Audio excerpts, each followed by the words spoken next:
हमारे खाक चौक में भगवान जो विराजमान हैं श्री सीताराम जी महाराज, लक्ष्मण जी महाराज, तो एक हमारे पूज्य गुरुदेव पहाड़ी बाबा महाराज का ही एक शिष्य थे, हमारे गुरु भाई ही थे।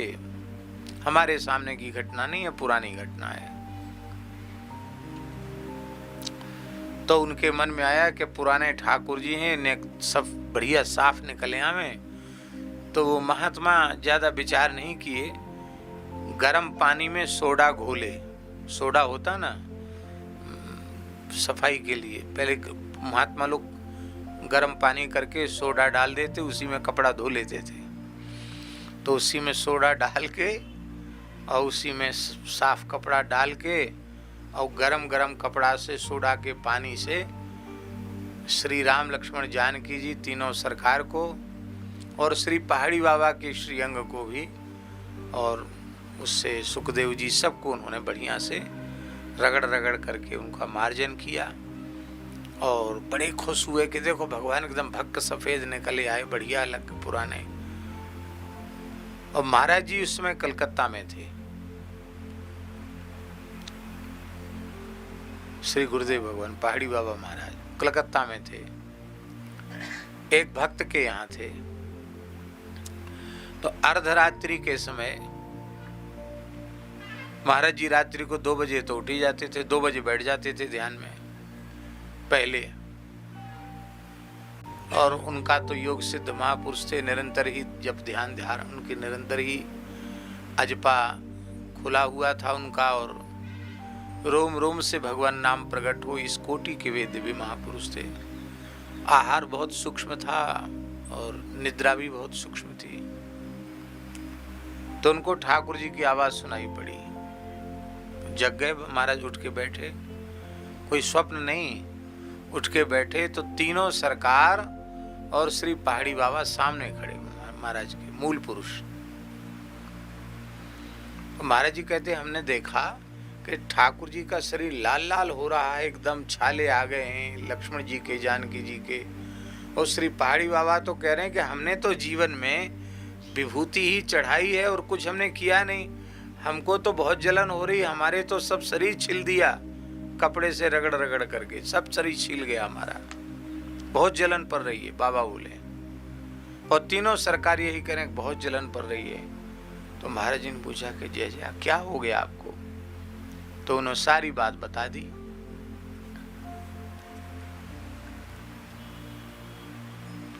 अब पत्थर होते तो जलन पड़ती, बोलो हैं? भगवान है तब न जलन पड़ी। तो महाराज जी तत्काल उठे, आवाज लगाई, घर के लोग जग गए, क्या हो गया? बोले हम अभी वृंदावन जा रहे हैं। अरे महाराज जी कैसे अभी वृंदावन जा रहे हैं? कोई टिकट नहीं, ट्रेन में नहीं, हम अभी वृंदावन जा रहे हैं। और उठे महाराज जी, सामान तो कुछ रहते नहीं था, एक ब्रह्मपात्र और झोली लिए, आसन कंधे पर रखे और सीधे महाराज जी चल पड़े, हावड़ा रेलवे स्टेशन की तरफ चल पड़े। भवानीपुर से रेलवे स्टेशन कितनी दूर है? हाँ। तो लोग फटाफट जैसे तैसे गाड़ी वाड़ी लेके आए और महाराज जी को बिठाया। महाराज जी के सामने डर के मारे कोई बोल तो सकता नहीं था। वहां जो ट्रेन तैयार थी उसी में तत्काल टिकट लिया गया और बैठकर महाराज जी, 1-2 जगह बदलनी भी पड़ी होगी शायद ट्रेन, और महाराज जी वृंदावन पहुंच गए। वहीं पहुंचकर स्नान किया, वहीं पहुंचकर चरणामृत लिया, ठाकुर जी का जल पिया।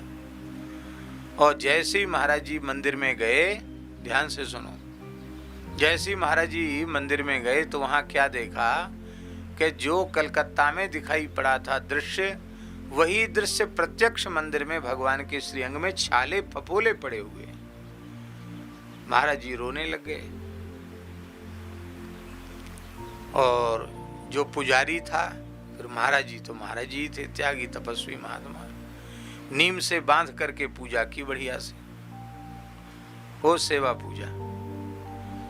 इसमें भी कृपा, नीम से बांध लिया, बांध भाग न जाए कहीं, फिर बढ़िया से लाठी डंडा उठा करके पूजा की। अब समझ गए ना? आप लोग कहें कैसे महात्मा, इनको दया नहीं, बताओ चेला ने ऐसा कर दिया तो उसको ऐसे रस्सी से बांध के मारना अच्छा थोड़ी है। अरे नहीं, इसमें भी गुरुजनों की करुणा है। इतना बड़ा भगवत अपराध वहां दंड दे दिया गुरुजी ने, तो अब यमराज का डंडा नहीं खाना पड़ेगा। वहां दंड भोगना पड़ता तो कितना भयंकर होता, और यहाँ तो थोड़े में ही निकल गया। जैसे माँ अपने बालक को पीटती है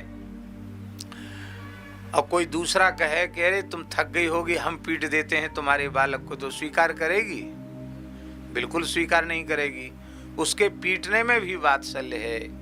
हमने गुरुजनों से सुना है, हजारों हजारों जन्मों के माता पिता एक साथ इकट्ठे होकर उनका वात्सल्य इकट्ठा हो जाए, उससे भी अधिक वात्सल्य शिष्यों के प्रति गुरुजनों का होता है, उससे अधिक वात्सल्य होता है। माता पिता का वात्सल्य लौकिक लाभ ही देगा, अलौकिक लाभ नहीं दे सकता, पर संतों का, गुरुजनों का वात्सल्य जीव का परम कल्याण करने वाला होता है। और महाराज जी ने तुरंत मक्खन, गाय का मक्खन और कपूर, शुद्ध कपूर, भीमसेनी कपूर और मक्खन, कपूर पीस करके मक्खन में मिलाया और भगवान के सबके पोशाक हटा करके, उतार करके, और पूरे श्रीअंग में पहाड़ी बाबा के तीनों सरकार के मक्खन और कपूर का लेप किया, भगवान को सुला दिया। क्योंकि दोपहर तक तो महाराज जी पहुंचे थे, उत्थापन में दर्शन हुआ था, महाराज जी ने भोग लगा के सुला दिया। रात्रि को ठाकुर जी फिर आए, बोले बाबा हम ठीक हो गए, बिल्कुल ठीक हो गए।